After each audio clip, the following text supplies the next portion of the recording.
Hello, America. This is Anonymous.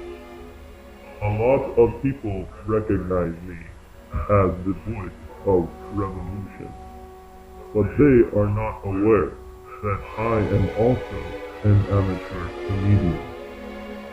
I would like to tell a few jokes for you right now.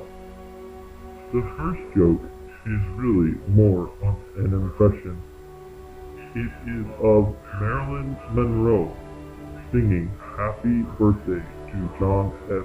Kennedy, but as if she had throat cancer. It goes like this. Happy birthday to you. Happy birthday to you.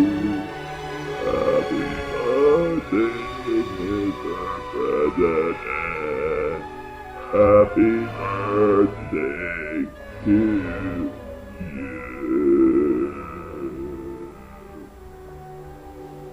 My second joke I wrote the other day. It goes like this. I have always hated dogs. Then the audience asks, why?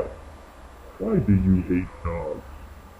And I would then say, because every dog I know is either a bitch or a son of a bitch.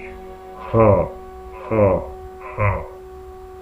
Well, America, this is all for this transmission. Stay tuned for more anonymous humor. God bless America.